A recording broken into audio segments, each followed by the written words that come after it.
Welcome to a very special episode of the Evolved Radio podcast.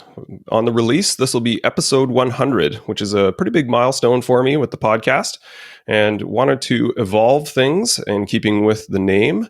And behind the scenes, I've been working a bit on video and wanted to maybe evolve the podcast to be also a video cast as well. So in doing a collaboration today with Kyle Christensen from K7 Leadership and taking this up a notch. Welcome, Kyle. We're going Hey, to have this posted as a podcast, but we're also going to sort of chop this up and use it as some YouTube content and some other video content as well. So this is a bit of an experiment for me. This, I think, will be really cool. It's kind of the first time I've done sort of co-host in a webinar format and also doing video at the same time for this production. So Kyle is our maestro for some of the production elements today, and we'll be leading through.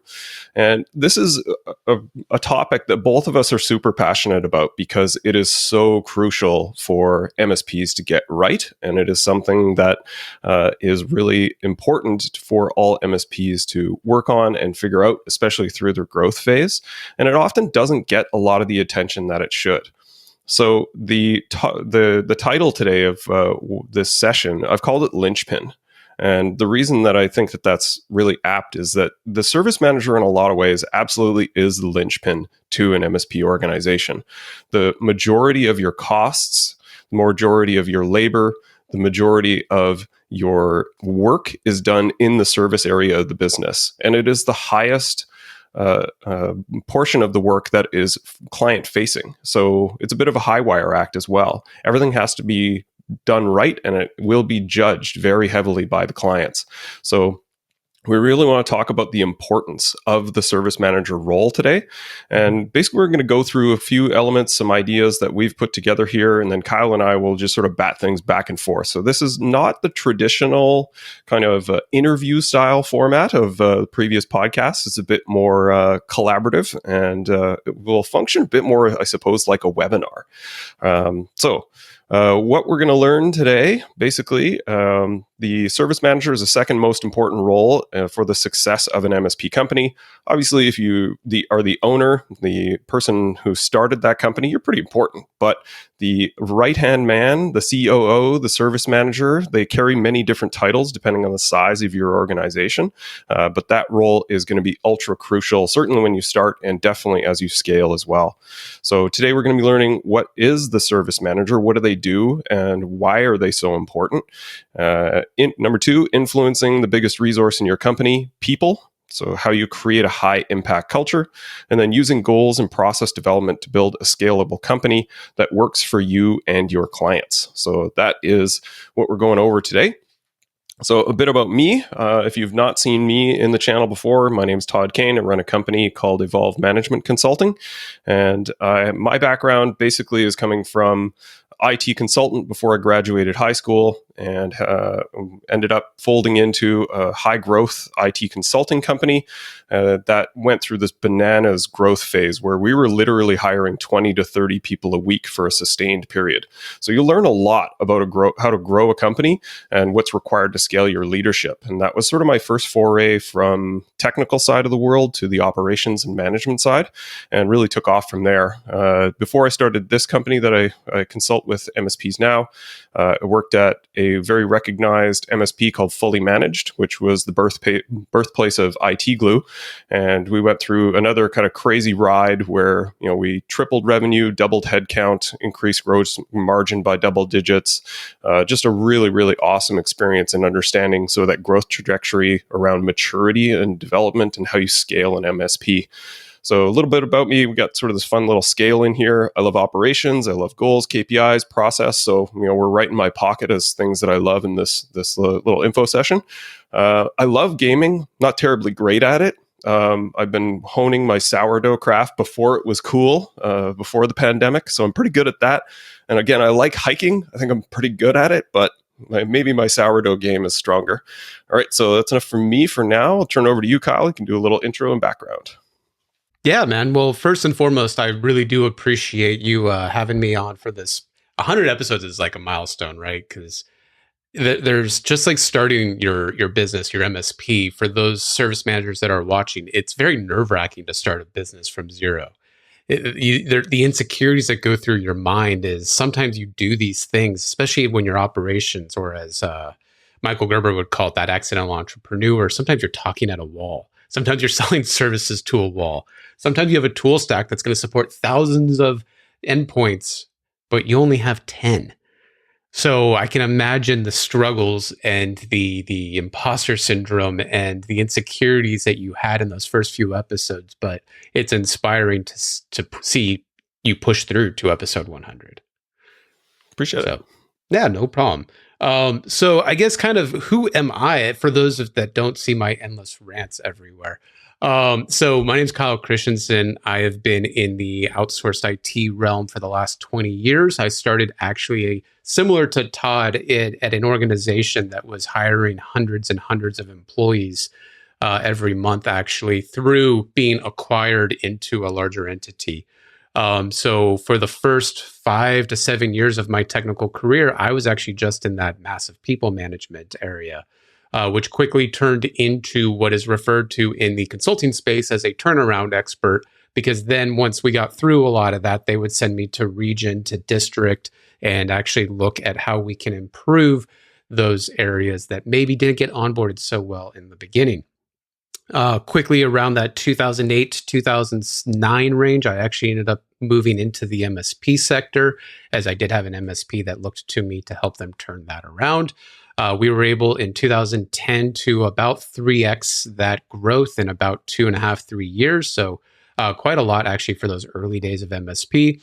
From there, my next project, we actually grew it almost 4 or 5x in a matter of 2 years because we really focused on strategy and running departments through what some would call theory of constraints, or the profit first type aspect. So I worked a lot with service managers on our team to look at how we can kind of get what we want with what we have, rather than this endless supply of, throw the kitchen sink at everything. So we really worked within the means of the organization so that everybody could win and really just have a real logical structure to managing the business.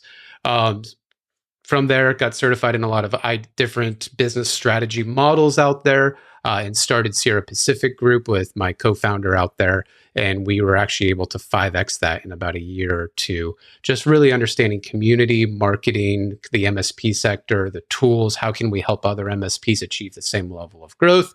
And now these days, it's really about education and content for me. I exited SPG last year and just, really having fun with working with the community. So like MSP GeekCon, for those of you that went, I was part of the team that got to, see that to life and seeing all the service managers there.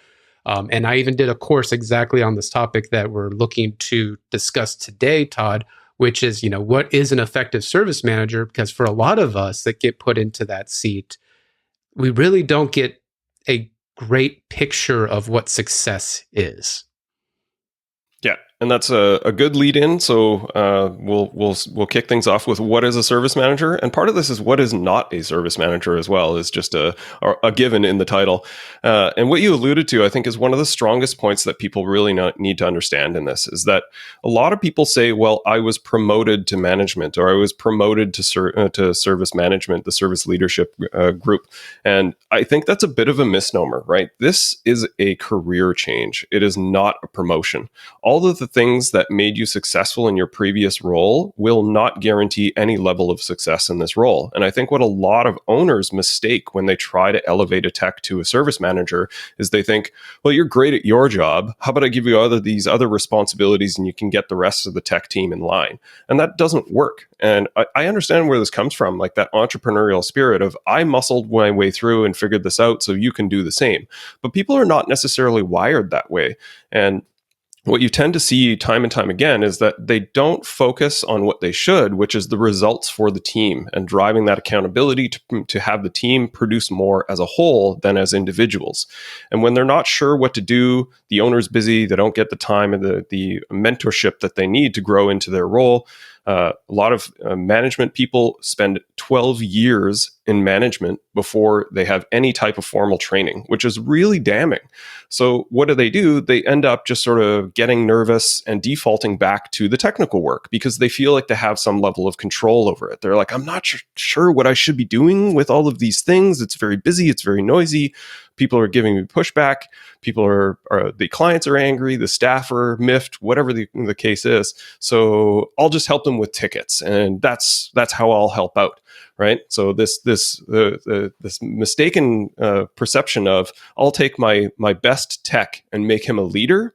It's probably not the best scenario. Not that it doesn't work, but that person needs to be actually interested in what leadership looks like and what the role actually functions as. Kyle? Well, and Todd, if I can comment on that real quick, it's funny because there's a talk I give at IT Nation every single year. It's around managing managed services. And I simply state that service managers manage service, right? They are managing the quality of the service that we are selling because it is our product. Is it coming off the assembly line in the way that we are proposing it to our clients? And you're hitting the nail on the head a little bit. And even if we zoom out, right? I work with a lot of CEOs or founders of the MSPs, and it's funny because service managers are doing exactly what the CEO did when they started their business, which is I'm a technical professional. Therefore, I'm going to run my company like I would run my profession. But there's no strategy behind it because I think in terms of quality of product or quality of the work that I do. But that doesn't lend itself to being able to strategize how I actually make profit, how I actually run utilization correctly, how I actually have employees that are mentored and trained and they have a clear expectation of what they're supposed to be doing on a weekly, daily, monthly, quarterly basis. And what happens with the service manager? The exact same thing. If I get lost or I have very blurry expectations, then I'm probably going to just go right back to what I know, which is, hey, can I mentor you on how to fix that server? Can I mentor you on how to handle client issues quicker? It's all about your craft. And you 1000%, I am right in line with you that a service manager is not a tier 4 engineer. That is not the next step in your career path. Yeah, agreed. So the staff mentorship and process development, I think, is really crucial, right? So meeting with the staff on a regular basis. I'm a huge advocate of weekly one-on-ones, right? As sort of the central role for how you can enable and better support your staff. And a lot of organizations will push back on that and say, like, I don't have time for weekly one-on-ones with all of my staff. That's all I would be doing. That's just an indication that your team is too big and you've not created enough sort of incremental leadership in your group as is to really scale that well. So if you're struggling with that, think about sort of how you can break down your team and advance more of the leadership within your group, right? So that's a really important piece. And then the process development. This is a tricky one, right? I think because a lot of owners expect people to just sort of figure this stuff out, even though like they've not figured it out themselves either, right? So like just because this person is good at technology, how are they going to be gifted in designing process and working through workflows? A lot of this stuff is not a given. And I think if anyone takes anything away from this, in developing your leaders in your organization is spend more time with them and work collaboratively with them. That mentorship of just simply spending time with them will give them a lot of confidence and validation that they're a crucial role in the company, and spending time with your boss is sort of this quiet subconscious validation of your importance. So I think just spending time with people and working on the issues in the organization is really, really key to the development of their leadership skills. Yeah, it's you said something that I want to comment on. So Cameron Herold, he has this book, Second in Command, and there's a Jim Collins article that coined that term in Harvard Business Review. And really the idea of that second in command, even is where Gino Wickman got the idea for integrator for a lot of this, is they are the ones that are making sure that the rubber is on the road, right? That's where the book Traction got its name, is they are the ones that are ensuring that the company is outputting what you expect as an owner. So as an owner, I can tell you right now, I expect for us to be growing in revenue and making profit that pays me enough to live the life that I want to live. So why would we ever have any facades or complications in that logic that communicates down to the service manager? Because if we're not aligned in expectations and we don't work hand in hand, then they're always going to either make assumptions because they can't read your mind, or they're always going to work in different directions, which just frustrates you. So you're setting yourself up for failure. And in that moment, you mentioned that one-on-ones, which I do love for growing companies, and the whole idea of, oh, that doesn't scale. Well, there's interesting research on memory. And it's the whole reason that phone numbers in a lot of countries are 7 digits, because our mind in short-term memory can only remember 7 bits of information. So if you work with laws of 7, there's actually been management research that shows the optimal number of employees that one people manager should have is about 7 people. And if you break that up into a 30-day routine, right, there's 7 days in a week, there's 7 people on your team. You now get into this moment of, I'm not going to do the reviews on weekends, right? So I'm going to make sure I don't talk about that. But now I'm within a moment to where I can keep all 7 of them employees in my short-term memory and go, hey, what's this person doing? What's that person doing? What's that person doing? Just a little bit of an interesting management thought. Yeah, so I love this idea, and I think it's important to reframe the idea of I don't have time for this, right? And that is categorically BS, right? It is the most important portion of and intersection in your company is the staff and what they're up to. If you want to move at a certain speed in your business, how often you're meeting with people and course correcting them, that you don't want that to be quarterly, annually, or monthly, right? That becomes the speed of your business. So doing weekly one-on-ones with an appropriately sized team is 1% of your time through the course of the month, right? That's not a lot. So if you can't spend that time with your team to course correct them, give them that feedback, then your prioritization of what you're spending time on is just upside down. And the other piece that I think is really crucial here is that spending time with that staff on a weekly basis and training them around what is actually urgent versus what can go into an agenda that we can review on our weekly one-on-one. This is your best defense against the pingy nature of management of the, hey, you got 5 minutes, right? And then 30 minutes later, right? Like that's all that time that gets buried and distracts you and pulls you away. Teams is constantly lighting up with people asking questions that are probably not in real time in the moment necessary. So just spending that time appropriately with your staff will help redirect a lot of that energy and that time in a focused way, right? Oh, completely. So the great book for any leader that I recommend reading, I actually require my clients to read it, Dan Sullivan's Who Not How, because it's a critical mind shift to now my team is not an extension of me necessarily, they're an extension of the company. So if I am unable to get that through my head as a service manager, because I was the tier 3 guy, right? A lot of times I don't have time to do one-on-ones because I'm an escalation source of the help desk. Yes. Or an escalation source or an extra set of hands for the project desk. And whenever I hear this, Todd, and you probably are the same way, I start to think in terms of budgeting and how you're managing finances, which, that's kind of on brand for me, because I'm going, okay, if you have a service manager, then I should have the economics to support a service manager, which is an operational expenditure, not a cog. So that means that my margins should be in place enough to where my service manager literally has no need to be a billable resource, because I was able to design my services to allow them to manage those resources, right? Now they are managing a product delivery function in the organization. Coincidentally enough, I actually have an entire YouTube video that I'm posting right now, probably the next week, that's all about how to figure out this math. So sorry for the plug, but there is that level to where it's a whole level of lessons on how does that math work. Yeah, and this is a really important point. I think we actually come back to this a little later in the talk as well. It's a key role or a key component to this of giving a service manager, someone who is responsible for a team, at least some level of visibility around costs and how to manage costs and what the implications are for the growth of a team as well. So yeah, definitely want to revisit that because it is a little. There's a little conflict there. People disagree about sort of how to approach this. So and everyone's last one afraid here, to teach it. Exactly. And there's you shouldn't be yeah. Well, anyway, we'll get to that. So team recruitment and culture manager. I think this is, again, a really crucial component that, my favorite quote about culture is defined by what you tolerate. And I think that is so it's such a microcosm of understanding what culture means and how you can influence it.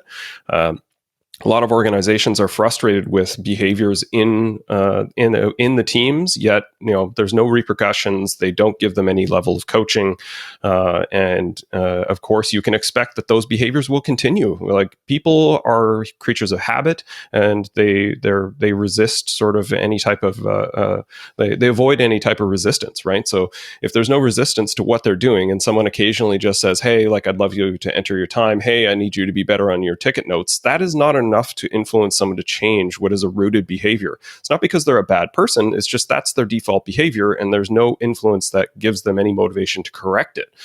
So this is a heavy area of influence in a right way. Like, you never want to be the slave driver cracking whips and yelling at people to make them do what they're supposed to. That is short-term results that will never get the full production capacity out of your team. So that is a really dangerous approach. But if you can foster a culture where people are engaged and want to sort of perform because of the camaraderie in the team, and some level of loyalty to you as a leader, and a service-based leader especially, that is a real game changer. And Kyle, I think we've talked about this, and you can validate that. Like, I need to come up with some name for a law on this.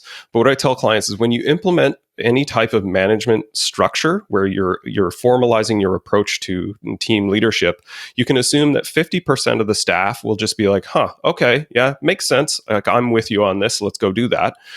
20 to 30% of staff will say, "I have some questions." And then there's a bunch of back and forth that happens. And then eventually they're like, "Yeah, okay, I get this. Yeah, that makes sense. Okay, I'm with you."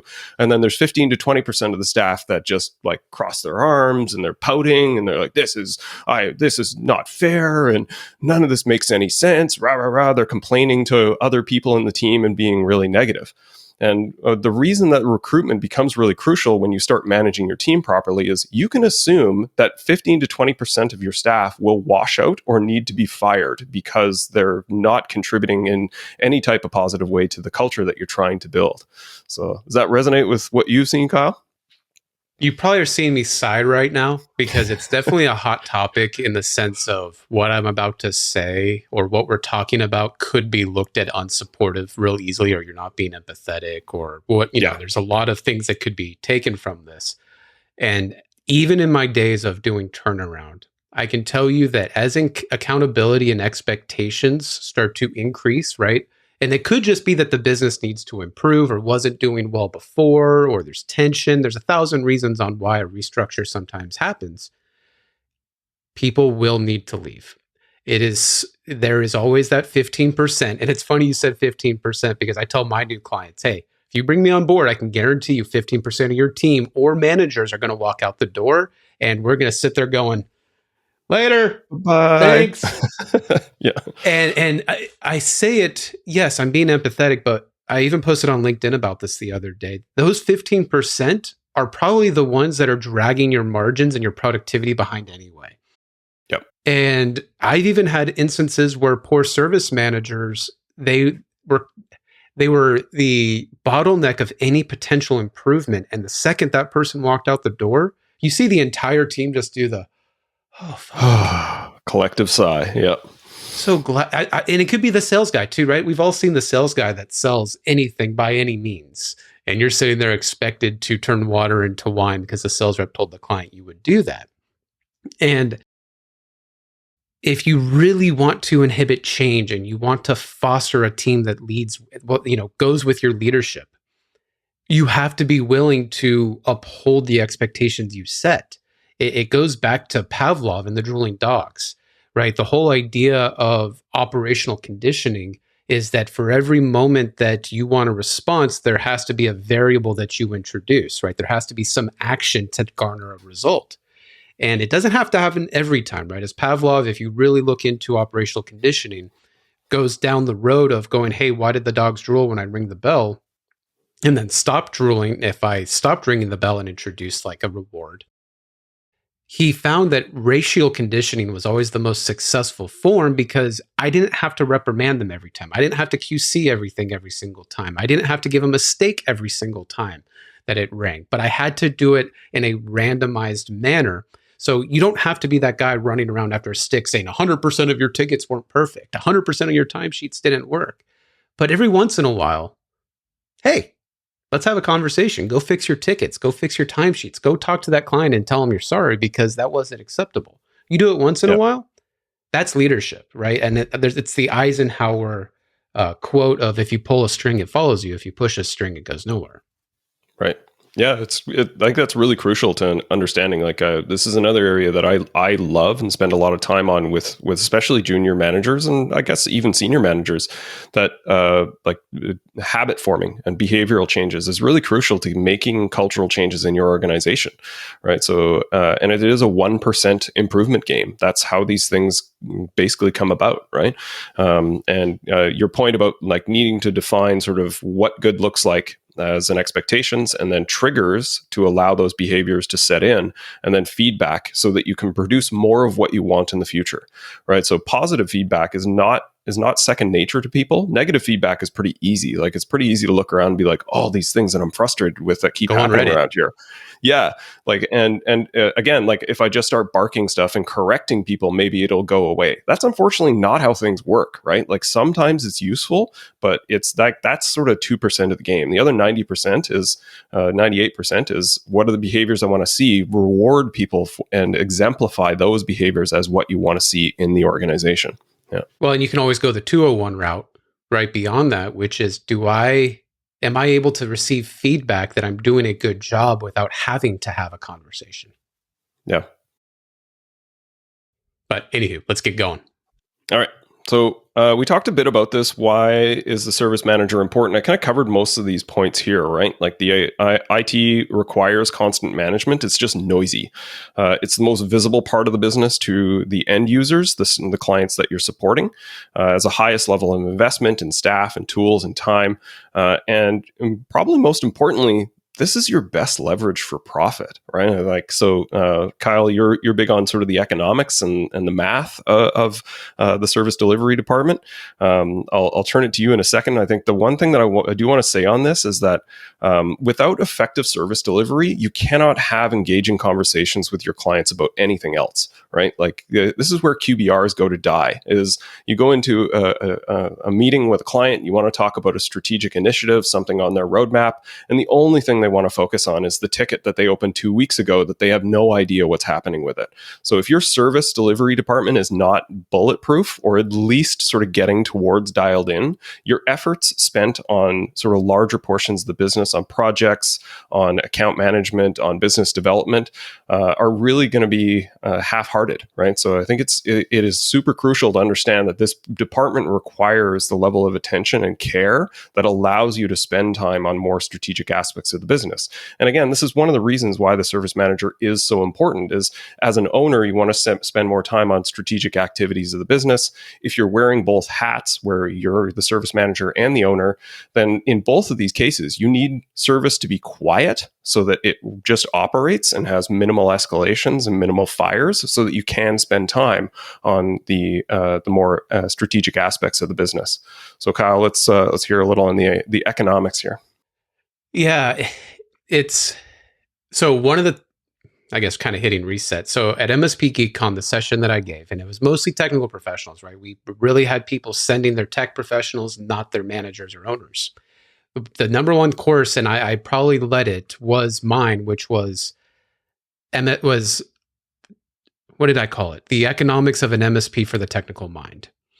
And the reason being is when I ran my MSP, the biggest thing I did on day one was teach them how our business makes a dollar. I taught them from money in to money out, what every single thing had to be paid for, how our clients got charged, how the distinguishing factors of we hired another employee happened, because I never wanted them to be out of sync with what I would want as an owner, right? I wanted them to understand that they get paid when we have a respect for the cost of the company, because that's how we truly come up with pricing. Now, going into that, to go more into your question on best leverage for efficiency and scale, and you go on Reddit all the time, right? And it goes, oh, what should my pricing be? What should my pricing be? What should my pricing be? Which I think is too mature of a question for a lot of MSPs, because to me, what should my pricing be is a market analysis, right? That is me going, what do my competitors charge and how do they package? And let me try to match that. But for a lot of us in the early days, I can't ask that question because I just need to make sure that I am making enough dollars, profit dollars, on my revenue dollars as possible just to keep the business growing. So you might have to be lower than your competition. You might need to be higher than your competition. And the reason that happens is there's a difference between margin and markup. This is another video I had to make, which is, right, margin is the relationship between your profit and your revenue, where markup is the relationship between your profit and your costs. And you see this in big retail because a lot of it's product where your costs are fixed. But the idea is that I have to have a certain level of markup on my costs in order to keep the rest of my business functioning: sales, marketing, my service manager. And if I don't have that markup correct, I can't pay my service manager. I can't pay my sales team. And that is a very dangerous place to be. What's going to happen? You're going to have a frustrated owner, or an owner that's scared shitless and trying to figure out how to make payroll because now they're losing money every single month. And that's that situation coming full circle, Todd, which was, right, you want the service manager and the owner to be in sync, because the last thing you want as an owner is to not be able to have a conversation with your service manager saying, hey, we need to figure out how to get our markup back up or get our margin higher because we got to pay for your own salary or your job is now on the line. And what it comes down to, and you have it in the slide, right, the best leverage for efficiency and scale, what that ultimately is referring to is economy of scale, right? It's that relationship of, as my revenue goes up, my costs go down.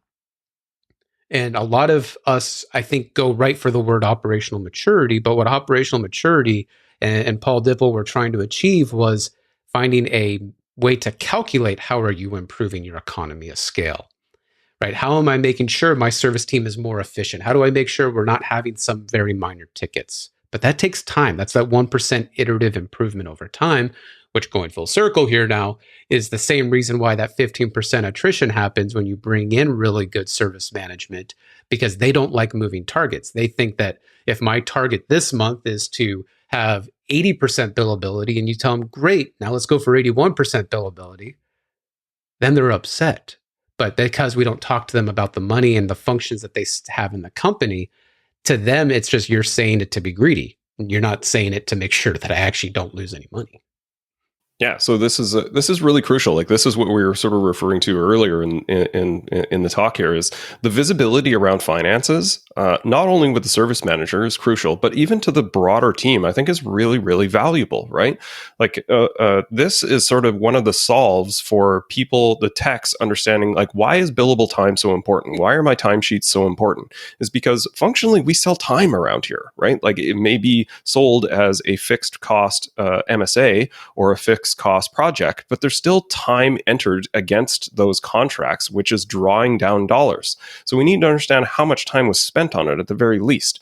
And those simple explanations of, this is how this information is utilized. I'm not using it to try and big brother you and make sure that you were busy, right? There's an element to that with poor performers, maybe, right? Like, you need validation of, like, well, you haven't produced much, so I'm curious how you're spending your time. That's a different analysis. But just at the very low level, one great book around this is The Great Game of Business by Jack Stack. And this is an excellent book that really sort of unlocks this idea that finances shouldn't be hidden behind sort of this tall wall, right? And it's okay to share finances with the broader staff. And it's especially good and helpful to share finances with the service manager. And I run into a lot of owners that are very nervous about this. And I don't think that it's warranted. They feel like, oh, well, I can't show them the finances because then they'll have some opinion about whether or not the business is doing well, or they'll think I'm paid too much, and all of these excuses. Or they're going to quit when they see we're not making money. Yeah, like, and when it's ultimately the service manager's fault. Right. And I've never seen this to be a problem where someone got access to the finances and made some judgment and quit, or like got pissy with the owner thinking that they were overpaid. Like, first of all, on that note, you put the capital and the sort of like the financial and personal risk to start your own business. Most people won't do that, right? So yes, you're allowed to pay yourself whatever you want, as long as you're not bankrupting the company in the process of doing that, right? So, and the other part that's super useful. I would also argue from a financial perspective, if it's all on the P&L, if all of your payroll's on the P&L as an owner, we should probably have a conversation about that as well, because you're probably leaving some tax incentives on, on the line there. But Definitely, no, yeah, definitely. it's a cat that eats its, or a snake that eats its tail, because the only way for you to improve your profit is if the people that are managing your profit are in line with what you need to achieve.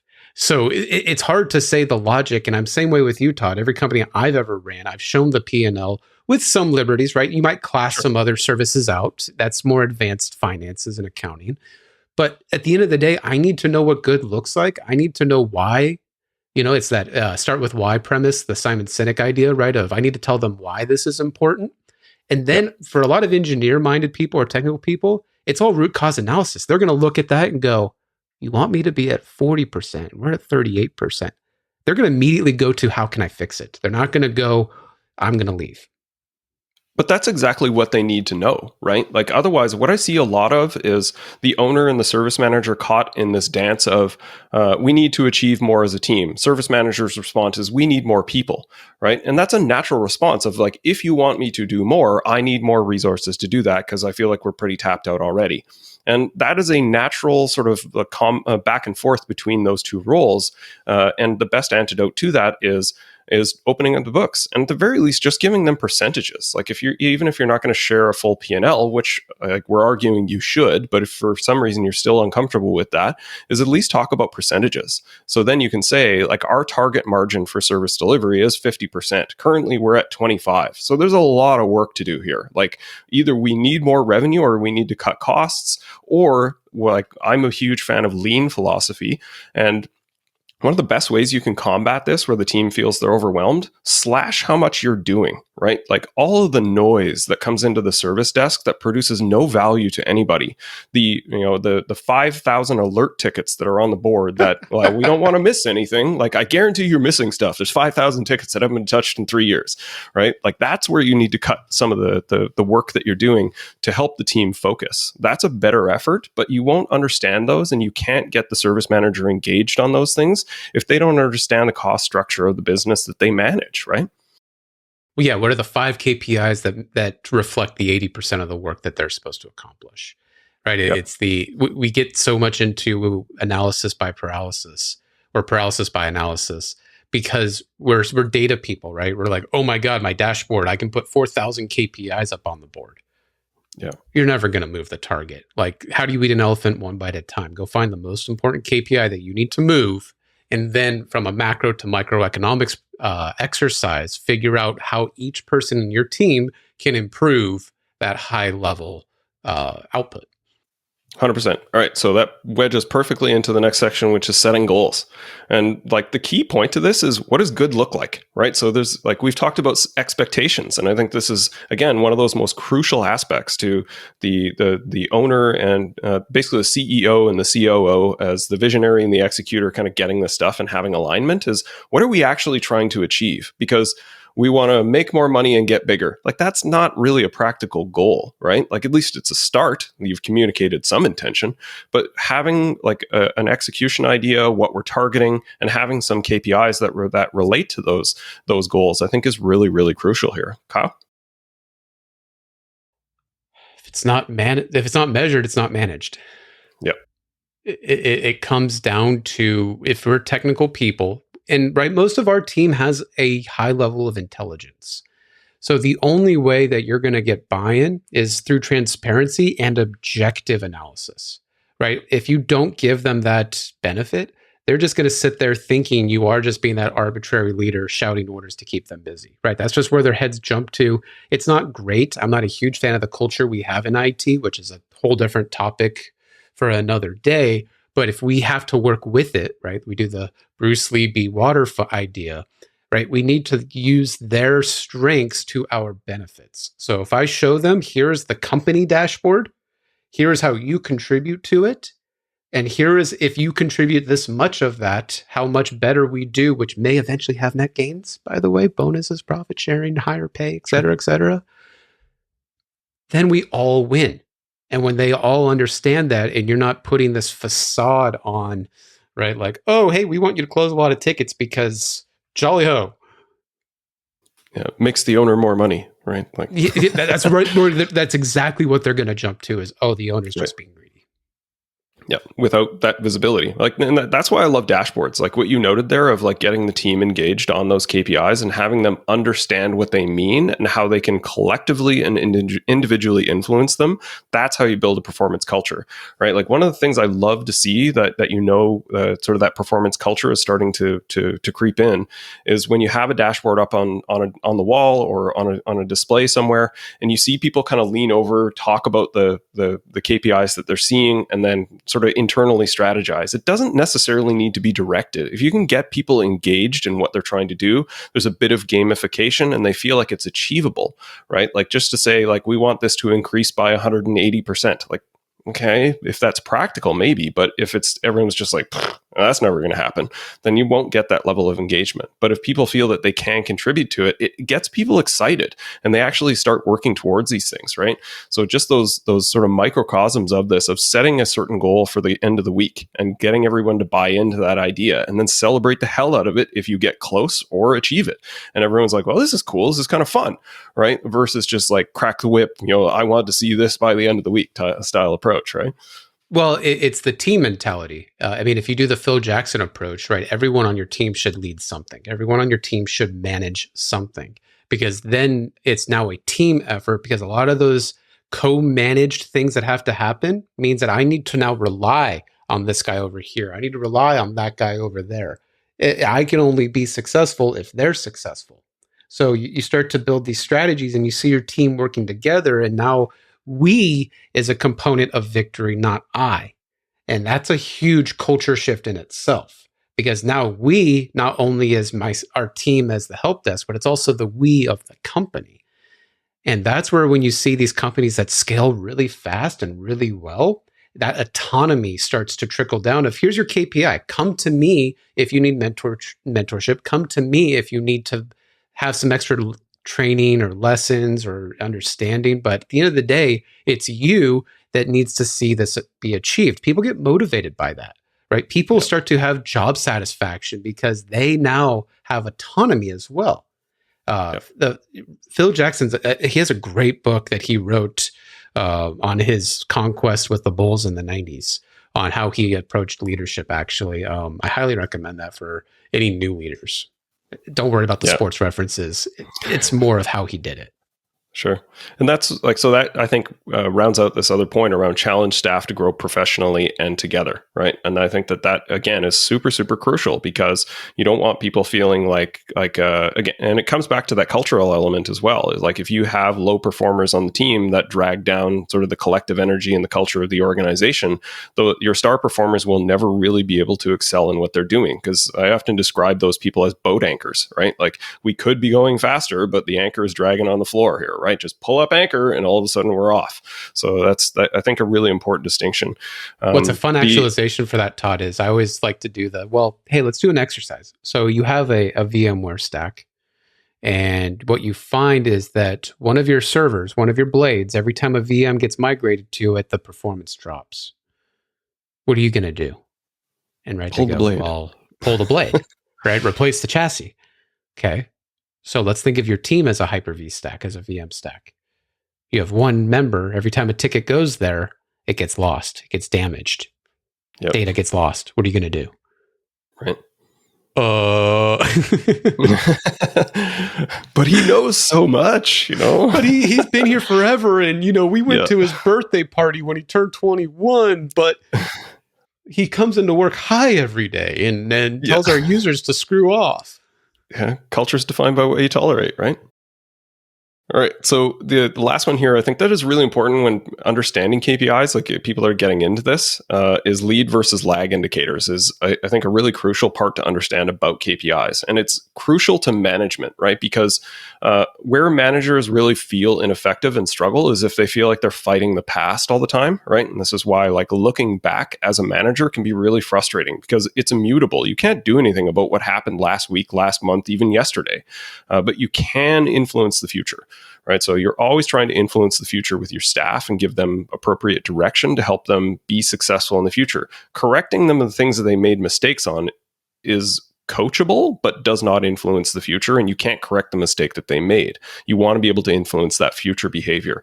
And lead indicators are crucial to this. So you want to understand what is happening so that you can manage it before it's a problem, right? So like things like ticket kill rate, where you're closing as many tickets as are being created in a day, don't need to be same day closes, but this helps prevent a backlog of tickets. So, we have 100 tickets this week, we got 150 next week, we got 250 the week after that. Like now this is impossible, right? So what are your lead indicators that give you an indication of what your results will be? So you're not getting to the end of the quarter and say, well, revenue didn't grow. Well, okay, well, I guess we can't do anything about that, versus saying, what is our lead indicator? It's a number of proposals sent to clients on a weekly basis. If that's 0 for the first 4 weeks, you've got a problem way before you need to deal with it at the end of the quarter. And where I would only challenge this thinking is, Todd, this is a very advanced way of managing teams. So I want it, like, for people listening, I want them to understand that managing lead versus lag, that's when you get a lot more mature in your journey as a leader or manager, because you do need to balance out the proactive versus the reactive. However, you do have to get there. It's still a part of your journey, is being able to work with other teams where you feel, like you mentioned in your example, I don't need to manage sales.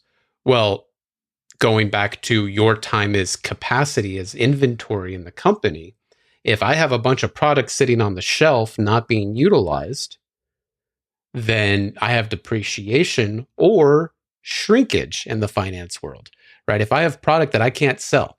So if I am increasing economy of scale and I'm not adding to it, eventually I will have team members that just sit there twiddling their thumbs, and I might get upset at that, but there's nothing you can do about it. You just find busy work, right? You start looking for those extra KPIs for more things to work for. You start to have confirmation bias on why I need to work on some of these things.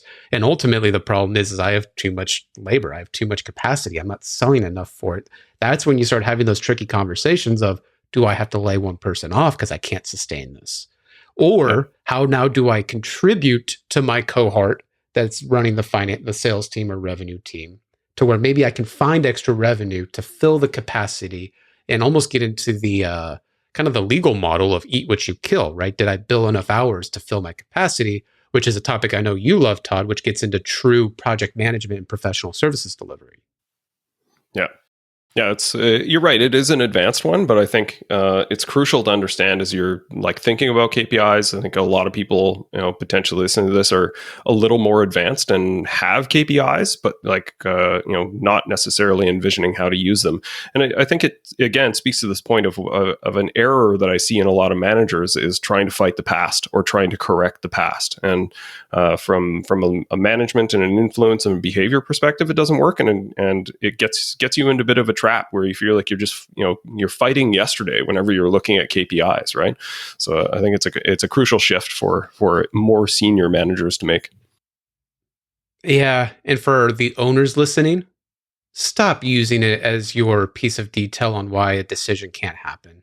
It's like, too often I see the owner just handcuff the service manager and say, well, when I tried it, it didn't work and I know better.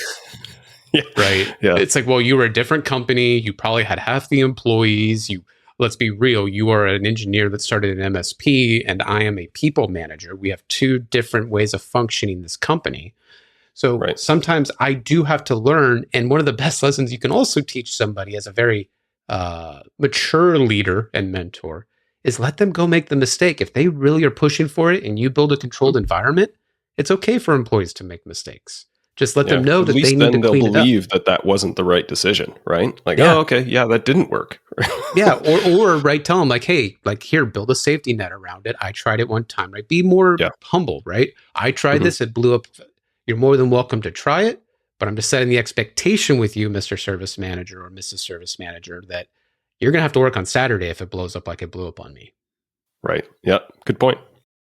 All right, so people and culture. This we've touched on this one constantly, and I think that it is crucial, right? Because this is how you build a high performance team. And again, like I'll just reiterate a lot of my thoughts on culture because I think it influences pretty much everything in your organization. Like all the work that I do in coaching with MSPs, whenever we're talking about a problem, I think 9 times out of 10 it can be sort of reduced back to cultural influences and a people issue in a lot of ways. And the first one I think I note is just, you can't dictate culture, but you can influence it, right? So I often describe culture as a bit of a garden, right? You can't tell it what it's going to look like, but you can create the condition and plant the seeds that you want in order for it to sort of grow a certain way. But ultimately, it is organic, and it's either by design or by default. And most organizations, let's be real, your culture is by default. It was never intentionally created or designed, right? You can't tell it what will be, but at least be intentional about what you're trying to foster and create as a culture in your organization. Kyle, thoughts on that? Oh, I'm 100% with you, like most of the things that we're talking about today. Culture you can't control it. So first and foremost, if you're an owner or service manager, you will never instantly change culture. It is something that just happens through trust. It's something that happens through the community that you're in. It's something that happens with how you build the company, right? A lot of us are creating displaced workforces now. So culture is a very heavy topic on how do I manage people that have never truly met with themselves. And coming full circle, it's also an aspect of budget and my pricing and how I build my company, because your pricing, your costs, going back to markup, can include things like water cooler moments, mentor moments, those one-on-ones that you were talking about, right? That is how you now remove the excuses of, is this an environment we want to work with? Going to a client profile, are these the type of clients I want my team to work with? And are we building a structure to where everyone can have a mutual win and they're not feeling like I'm just trying to put money in my pocket? Get rid of that shit. Yeah. All right. Some other points. People join companies and quit managers. I think this is a really key component, right? Like if you're having a ton of churn, it probably has something to do with your culture and your management structure. And because a lot of this, like that's how you create high performance, where people that are engaged and feel some level of loyalty to the place that they work. I have seen numerous occasions where people get offered a substantial amount of a raise, but they're like, I kind of like it here. Like I like the people that I work with, and they'll turn down that offer. Now, granted, if someone offers them 150% of their salary, they're going to be a little crazy not to take it, right? But just a 15 or 20% bump, I kind of like what I'm doing here, and I like the people that I work with, has a huge influence. Like people leaving is not always about money. Sometimes it is, but it's almost always about the management structure in an organization. And the other piece here is just time entry being such a canary in the coal mine, right? Around behaviors, people, and culture. Everybody fights about this. The techs are just like, this is useless. I don't know why we spend time on this. And the managers just constantly trying to sort of force people to do this or accepting that people won't do it. I've got a very, very lengthy blog post on the idea of like, is time entry even useful in our industry anymore? TLDR, yes, it is. Like it sucks. I agree. There are lots of ways that this can get better, but ultimately, this is still how the business has to run. We have to understand how the costs are being allocated in the organization. Kyle, thoughts? We could have a whole we could have a whole episode on time management. Oh man, you hit a bell on the head. Honestly, so the whole reason I have a baseball bat with accountability on it is because when I gave a talk at an IT Nation last year, I actually mentioned, and if your engineers, I said it candidly, if your engineers are having issues with timesheets, tell me and I'll bring a baseball bat to the next meeting. So that actually got born out of this exact topic, my whole little Gallagher shtick that I do. And for the audio listeners, Kyle actually held up a baseball with accountability burned into it, right? Like what is it? It's lasered out, like it stands out. It's actually lasered out. And what's funny is this is actually now a gift that I give my clients when they get onboarded. And high level, making this objective as possible. This is the reason why I go through the economics of how an MSP works with all engineers, even the tier 1 guys. because they need to understand time entry has nothing to do with micromanagement. It has everything to do with if I have a shelf with 40 cans on it, I need to know if one can falls off or a client steals one. Right? Like literally that is what is happening, right? I am making sure that I have enough product to sell my clients, and if products are going stale on the shelf or being stolen, I need to know where they went, right? I need to be able to manage my product, my inventory. And then second, I almost going back to culture in a positive sense, I need to know lagging indicators. Is there one tier one guy that you are sitting shoulder to shoulder with that's making you work harder than they are, right? They're the ones leaving at 4:15 every day and you're staying till 5:30 because you're a great employee. I need to know that. How can I objectively now manage an employee that's making you feel undervalued? And again, like from a service management and a metrics perspective, if the team is constantly pegged at 80 or 85% utilization, you need to hire someone. Like they are at risk of burning out. But if you're asking for additional resources and the team's at 40% utilization, that's a tough sell. Right. So this creates this transparency of I'm not trying to hawk your workday, and I don't necessarily care what you did with the other 2.5 hours of your day, but I want 6.5 hours of your day accounted for.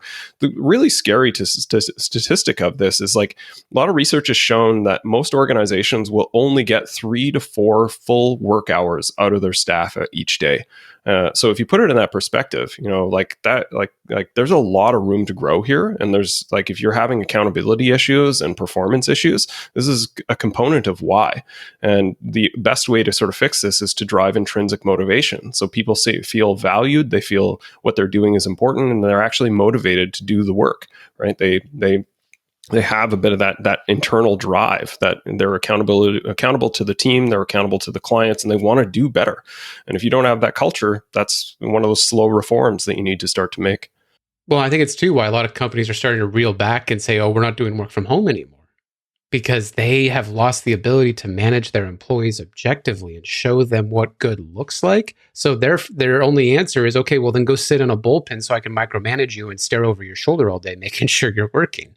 Right. And as MSPs, we're actually more mature than a lot of industries because we're so advanced with our ticketing and time entries. Like, let's be real, right? Compared to other industries, we are so far beyond them when it comes to managing utilization. We are leaps and bounds beyond them. And while utilization is, I also want to do a quick little definition set. Utilization, I think for you and I, Todd, it's percent billable. It's not whatever your PSA says, right? If I pay you for 40 hours, how much of that did you truly utilize to a client delivery? And that doesn't mean it's a 100% number.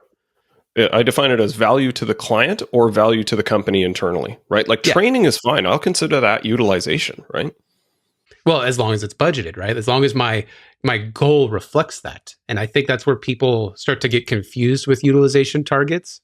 Is we don't ever have a same definition. You'll see like, oh, True Methods or some other, indexing company told me I need to have my employees at 90%, but be curious, ask them, what is in that 90%? Is it just clients? Is it client and company? Is it just what's ever on my timesheet? Yeah, agreed. All right. So next, process. This is the P word, as some people call it, right? My fundamental one on this is process doesn't solve people problems. And I see this all the time, right? And I think the most emblematic example of this is people look around of like, can I just buy some SOPs? Because if I had the most awesome SOP for this process in my organization, then people would work better. Or, this would get done correctly. That is categorically untrue, right? Because all of this is culture and behavior. And so if you have a process that no one uses, it provides zero value, right? So stop trying to buy SOPs off the shelf. Build very rudimentary structured-based ones that are contributed to and created by the staff that are doing these bits of work, and drive that accountability culture around utilizing the process that you have and building the process that you don't, right? So one of the things I like to see on huddles and in one-on-ones and team meetings is a section called missing systems, where you identify, like, what do we not have? Like, did you run into a high friction process, or there was missing information? What do we need to reform, edit, develop, all of those things, and create that culture of identifying these things and trying to make process improvements. I think you noted here kind of trust and verify, I think is a really important piece around this. I worked in an organization where our CEO used to work in government, and he hated the word process, like to the point where he got visibly frustrated when people said it in a meeting. So I started using the term framework instead, as I'll give you the scaffolding and some of the structure to be successful, but I'm not going to dictate to you exactly how to do this. And there needs to be enough of that wiggle room where you can have some creativity and allow people to sort of iterate and create new process or develop a new way of doing things in a safe fashion, not like blowing up the company necessarily, but you want to have enough process or enough of that framework to help them find their way through thing, and then develop that process-based culture of like, these things make sense, they help us do better, right? So Checklist Manifesto is a great book that really details this out. Checklists are not to allow stupid people to do advanced things, but it's to help very smart people not make stupid mistakes, right? That's how I love to think about this, is this is to support you to not make the dumb errors, and just enough process, not, you know, a 9-page SOP with as-built documentation with screenshots all the way through. That's not useful to a tier 3 who just needs to remember, do this, turn off this radio button, set this setting, say okay, then update this SOP. Perfect. That's it. That's all you need, right?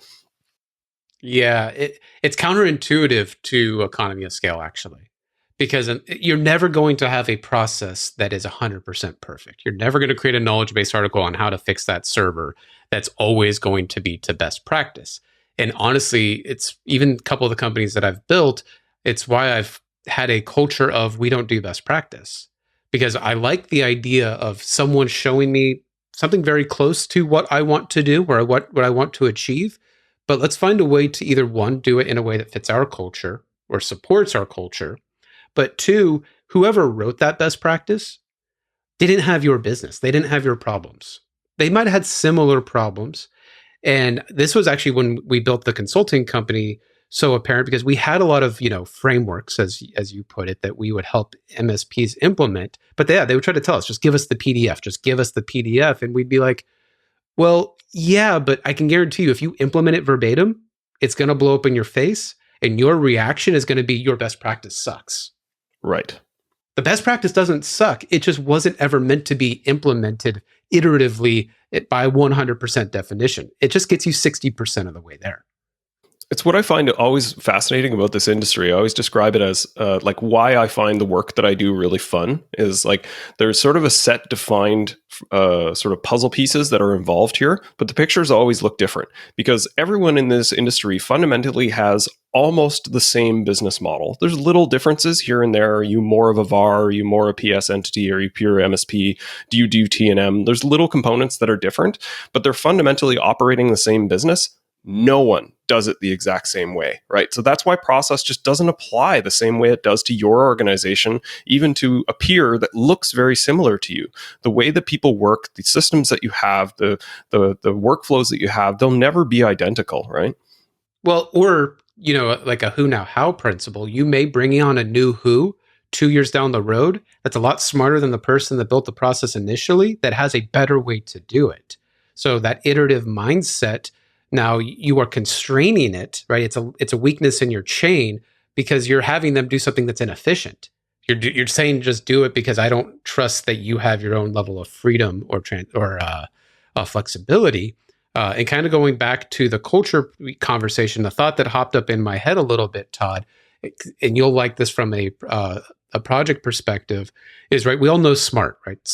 Strategic, measurable, attainable, relatable, and time-based or relevant. Well, MIT did a research paper on SMART in 2018, and they released a paper called Fast Beat Smart, because what they found was SMART goals were not job satisfying. And a lot of employees were starting to leave companies because their goals that they were being sent to, they weren't ambitious by any means. They weren't challenging. They were kind of monotonous. It was like, hey, just follow this framework and this is how we get things done. And Google for a while struggled being the birthplace of the agile framework. And they had to find a way to, how do we create more job satisfaction out of the things that our employees are achieving. And what they found was they needed to add an ambitious metric to the SMART goals in order to increase job satisfaction. So the goals had to be a little out of reach. And if a goal is a little out of reach, it's definitely not going to be to process because you're trying to push the boundaries of something. Yeah. Yeah, it requires a lot of adaptation, right? And this sort of reminds me of a quote that I've really liked that keeps ringing in my head a lot lately, and it's both personal and professional. Is strong opinions loosely held, right? Is sort of how I feel about a lot of things, right? Like I come across as very opinionated, and I think I am, but I'm not bullheaded about anything. Like if someone wants to teach me a better way to do something, I'll ask that you prove it. I won't take your word for it necessarily, but I am curious that way of like, oh, interesting. Okay, tell me more. Like how's that worked for you? Is that different than what I do? Interesting. Okay, I like that idea, and I'll adopt that. Right. So yeah, strong opinions loosely held is sort of a great way, I think, to approach these things. Yeah, I say it in a similar manner, which is just absolute thinking gets you nowhere. Yeah. Yeah, we're opinionated, but you can change my opinion pretty quickly. Right. Yeah. All right. So we're just past the hour. We'll look to wrap things up. This has been fantastic. Appreciate your time, Kyle. This is always fun to wrap on this stuff. I think one of the things for me, if you want to reach out to myself or Kyle, feel free to do so. We'll have some QR codes that you can look at here in the show notes. We'll have links to both myself and Kyle. Certainly for me, like this stuff is core to my heart. I have a service manager bootcamp course that speaks to a lot of this as well. So if you're an owner or a service manager that is looking to sort of skill up on your approach to service management, and a lot of these principles are in that course as well. So if you want to skill up and take that first step towards training in this area, that's a great first step as well. So any parting words from you, Kyle? Actually, one thing that we forgot to talk about, Todd, is in September, we're actually going to have a open forum AMA for service managers. So yes. Managers or owners, send your service managers. It's going to be a real simple webinar, Q&A style, AMA style, right? What are you dealing with? What are you looking to achieve? We're really going to create kind of like a little minor community into the adaptive thinking you need to have when you're managing people and teams and service, because there is no black and white answer for any one problem. So bring us those gray problems, and Todd and I are going to live kind of both, spy versus spy, see how we would both approach the problems. Right. So that we'll have a QR code and a link for this as well, I think. But that is September 20th at 11 a.m. Pacific, 2 p.m. Eastern. So definitely, if this has been your jam, you've enjoyed hearing Kyle and I rant about this type of stuff, then join us for the AMA, where we'll continue to dive deep and get into the corners on this. And feel free to come loaded with some questions, and whatever you're struggling with, we'll help you out. And I think there's a lot of that peer community connection that is excellent for learning, of just like, oh, that person struggles with that stuff too. I thought it was just me. But yeah, so bring your questions, and we'll do our best to answer or crowdsource some answers for you where it's where we may not know everything or the best answer to something. There'll be lots of minds in the room to help out. So I think it'll be fun. Yeah, it's going to be a lot of fun. And then other than that, connect with me on LinkedIn and YouTube, just like Todd, trying to build a lot of content for the community to make sure that we ditch the absolute way that we have been thinking for the last few years. Awesome. All right, Kyle, this has been an awesome jam. So all the best in your day, and thanks for joining me for this little session and episode 100. Thanks for having me. Congratulations.